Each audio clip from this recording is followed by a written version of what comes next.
మిత్రులారా, భారత ప్రభుత్వం తెచ్చిన కొత్త క్రిమినల్ చట్టాల మీద 4 భాగాల వీడియోలో ఇది 4వ భాగం, చివరి భాగం. మొదటి వీడియోలో మొత్తంగా 3 చట్టాల గురించి, 3 స్మృతుల గురించి ఉపోద్ఘాతం. రెండో భాగంలో భారతీయ న్యాయ సంహిత 2023 గురించి వివరణ. మూడో భాగంలో భారతీయ నాగరిక సురక్షా సంహిత 2023 గురించి వివరణ విన్నాం. 4వ భాగంలో భారతీయ సాక్ష్య అధినియం 2023 గురించి మాట్లాడుకుందాం.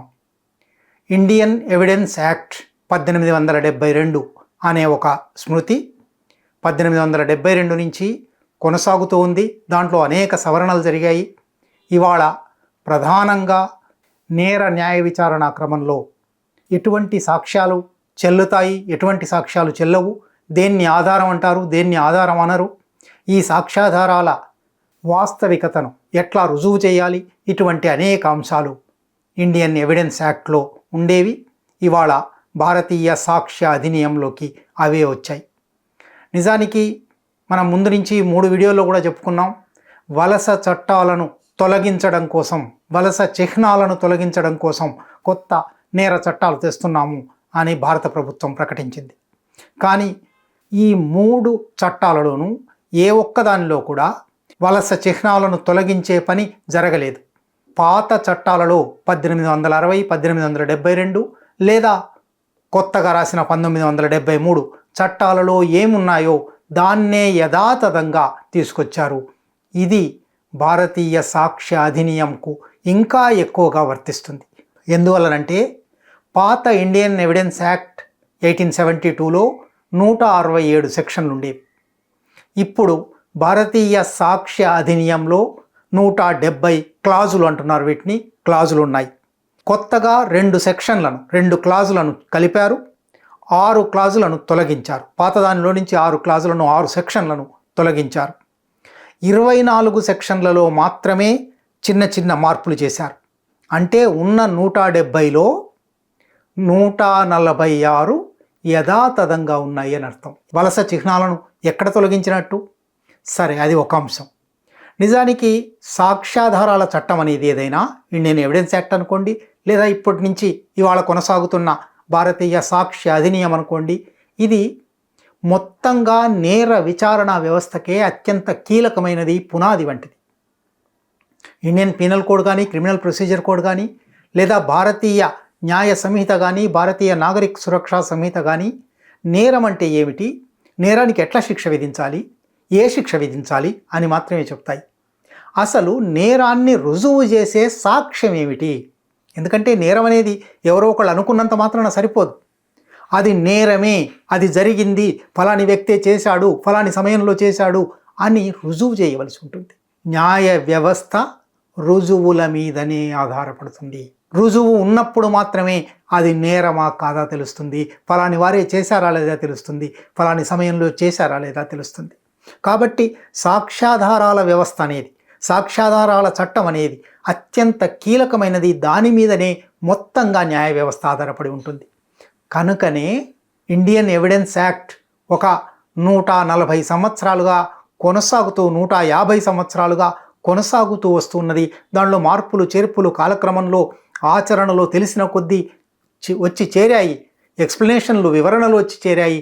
అందువల్లనే అది ఒక పకడ్బందీ సాక్ష్యాధారాల చట్టంగా ఉంది.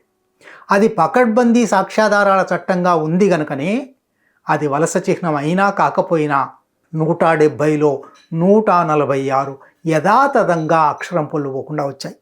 కేవలం కొన్ని మాటలు పాత చట్టాల్లో ఉండేవి, అటువంటి మాటలు మాత్రం తొలగించారు.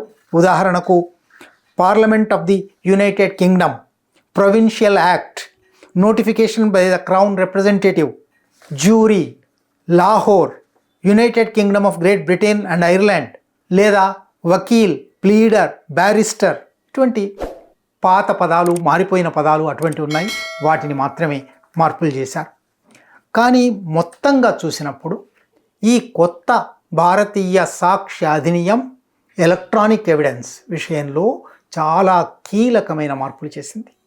ఇంతకాలము డిజిటల్ అంటే ఇన్ఫర్మేషన్ టెక్నాలజీ పెరిగి కేవలం కాగితాల మీద ఉండే సమాచారం కాదు, నోటి మాట సమాచారం కాదు, ఫోన్ మీద ఉండే సమాచారం కూడా మాత్రమే కాదు, ఇంటర్నెట్ మీద, ఎలక్ట్రానిక్ డాక్యుమెంట్స్లో, ఫోన్ సంభాషణల్లో డిజిటల్ ఎవిడెన్స్ చాలా ఉంది అనేది దాదాపు 35 ఏళ్ళుగా తెలుస్తూ ఉంది.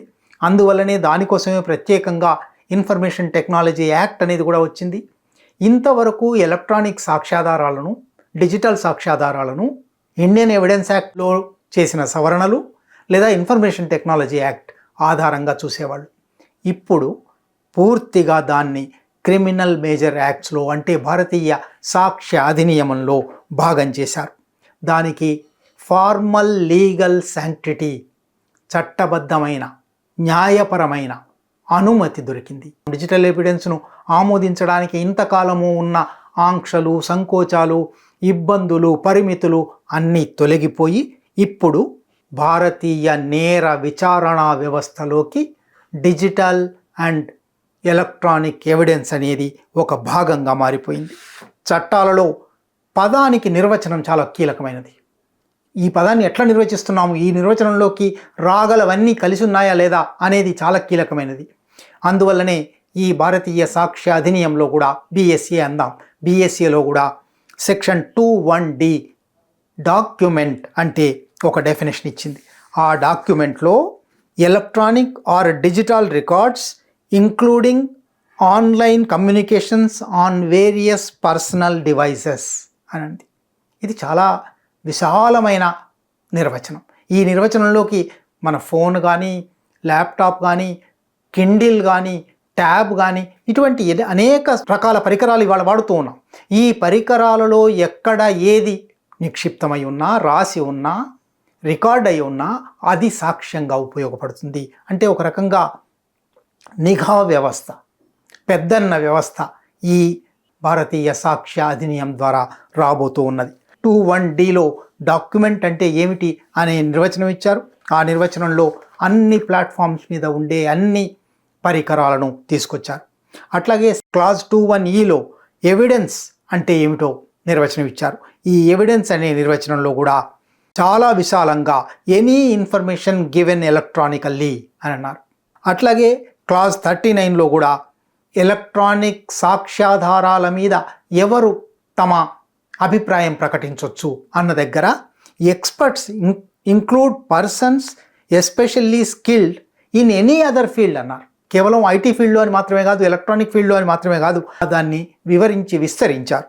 అట్లాగే క్లాజ్ 24లో అనేక మంది మీద ఒక కేసు ఉన్నప్పుడు, అందులో ఒకరో ఇద్దరు దొరకనప్పుడు ఆ ఒకరిద్దరి కోసం కేసును వాయిదా వేయడం కానీ, సాచి వేయడం కానీ, తాత్సారం చేయడం కానీ, లేదా వాళ్ళు దొరికిన తర్వాత వాళ్ళ మీద విడిగా జరపడం కానీ ఒక పద్ధతి ఉండేది.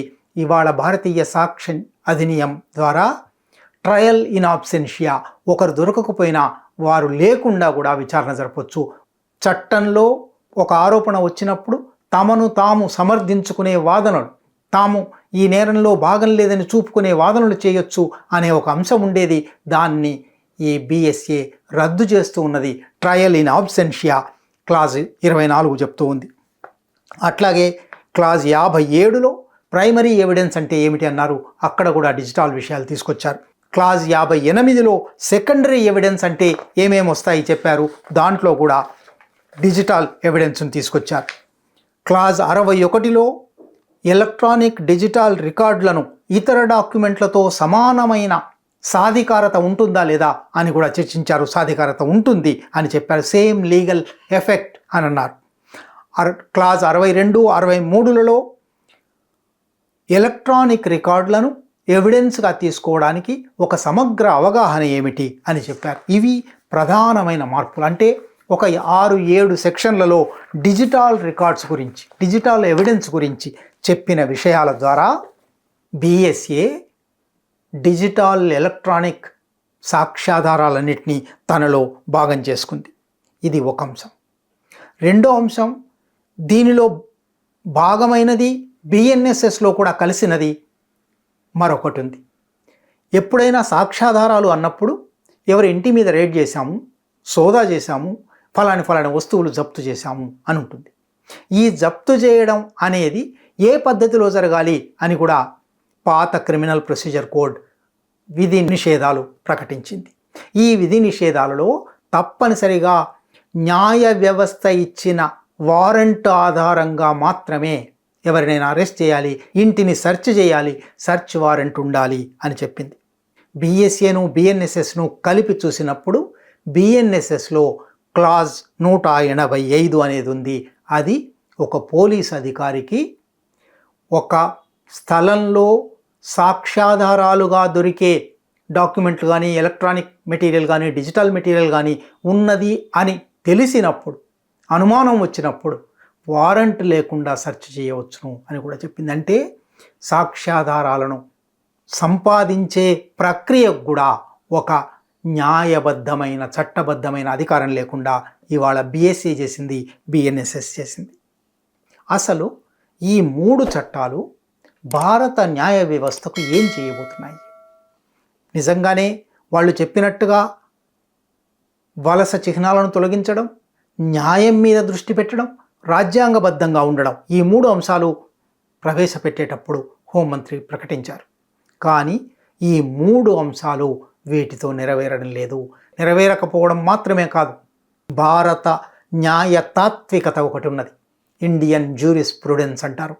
బ్రిటిష్ జ్యూరిస్ప్రుడెన్స్ నుంచి, ప్రపంచంలోని అనేక దేశాలలోని జ్యూరిస్ప్రుడెన్స్లలో నుంచి మంచి అంశాలు తీసుకొని ఒక జ్యూరిస్ప్రుడెన్స్, న్యాయతత్వ శాస్త్రం, న్యాయ తాత్వికత తయారైంది. ఈ న్యాయ తాత్వికతలోని ప్రధానమైన అంశాలను ఈ 3 నేర చట్టాలు రద్దు చేస్తున్నాయి లేదా ధ్వంసం చేస్తున్నాయి. మొట్టమొదటిది, విచారణ బియాండ్ రీజనబుల్ డౌట్ జరగాలి, ప్రొసీజర్ ఎస్టాబ్లిష్డ్ బై లా జరగాలి. ఇంతవరకు మనం మాట్లాడుకున్న దానిలో చాలాసార్లు ప్రస్తావనకు వచ్చింది. ఇది బియాండ్ రీజనబుల్ డౌట్ అనేదానికి, ప్రొసీజర్ ఎస్టాబ్లిష్డ్ బై లా అనేదానికి దూరంగా పోతూ ఉన్నది. విచారణను పోలీసు అధికారం చేతికి, న్యాయ వ్యవస్థ అధికారం చేతికి కూడా కాదు, పోలీసు అధికారం చేతికి ఇస్తూ ఉన్నది. అట్లాగే జ్యూరిస్ప్రుడెన్స్లో రెండో ముఖ్యమైన అంశం ప్రెజ్యూమ్డ్ నాన్ గిల్టీ అంటిల్ ప్రూవెన్. ఎవరైనా ఒక వ్యక్తి మీద ఆరోపణలు చేస్తే, కేసు పెడితే, పోలీసులు న్యాయ స్థానానికి తీసుకొస్తే ఖచ్చితమైన సాక్ష్యాధారాల ద్వారా, ప్రొసీజర్ ఎస్టాబ్లిష్డ్ బై లా ద్వారా, బియాండ్ రీజనబుల్ డౌట్ ద్వారా అది రుజువయ్యే వరకు ఆ వ్యక్తిని నిరపరాధిగా భావించాలి. ఇది ఇవాళ మారిపోతూ ఉన్నది. అపరాధిగా ముందు భావించడం, విచారణ జరగకముందే, నేర నిరూపణ జరగకముందే ఆస్తులు జప్తు చేసుకోవడం లాంటి అనేక అంశాలు ఈ 3 చట్టాలలో ఉన్నాయి. భారత న్యాయ తాత్వికతలో, ఇండియన్ జ్యూరిస్ప్రుడెన్స్లో మరొక ప్రధానమైన అంశం ఇది. ప్రపంచవ్యాప్తంగా ఉన్నదే, భారతదేశం కూడా అది ఆమోదించింది. 99 మంది నేరస్తులు తప్పించుకుపోయినా పర్వాలేదు, కానీ ఒక నిరపరాధి, ఒక నిర్దోషి శిక్షకు గురి కాకూడదు. ఒక నిరపరాధి అనవసరమైన వేధింపుకు గురి కాకూడదు. కానీ ఈ 3 చట్టాలు అసలు చేసే పనే నిరపరాధులను, అమాయకులను, నేరం చేయని వారిని ఆరోపణలు చేసి బట్టగాట్ల మీద వేయడం అంటారు. నువ్వే రుజువు చేసుకో, లేదా రుజువు అయినా కాకపోయినా నీకు 10 ఏళ్లకో 15 ఏళ్లకో నిర్దోషివని రుజువైనా 15 ఏళ్ల పాటు వేధింపులు భరించు, జైల్లో ఉండు, పోలీస్ చిత్రహింసలకు గురిగా. ఇటువంటి అంటే భారత న్యాయ తాత్వికతను తలకిందులు చేసే సూత్రం దీంట్లోకి వచ్చింది. అట్లాగే 1977లో జస్టిస్ విఆర్ కృష్ణయ్యర్ గారు ఒక భారత న్యాయ వ్యవస్థలో, భారత జ్యూరిస్ప్రుడెన్స్లో ఒక కొత్త సూత్రం ప్రవేశపెట్టారు. Bail is rule, jail is exception. ఎవరికైనా ఒక నేరం ఆరోపిస్తే, సరే నేరం విచారణ జరుగుతుంది, చివరికి నిర్దోషిగా తేలుతాడా దోషిగా తేలుతాడా వేరే విషయం, కానీ బెయిల్ సాధారణంగా ఇవ్వాలి. అసాధారణ పరిస్థితులలో మాత్రమే జైల్లో ఉంచాలి. ఇవాళ ఈ 3 చట్టాలు దీన్ని తలకిందులు చేశాయి. Jail is rule, bail is exception. Exception కూడా కాదు, బెయిల్ కెనాట్ బి గ్రాంటెడ్ అనే స్థితికి తెచ్చాయి. అంటే ఈ 3 న్యాయ చట్టాలు మనం ఈ 4 వీడియోల్లోనూ వివరంగా చూసినట్టు భారత న్యాయ వ్యవస్థను తలకిందులు చేయబోతున్నాయి. భారత న్యాయ తాత్వికతను తలకిందులు చేయబోతున్నాయి. పౌరులందరినీ అనుమానితులు చేయబోతున్నాయి. పౌరులందరినీ మొదట నేరస్తులుగా గుర్తిస్తున్నాయి.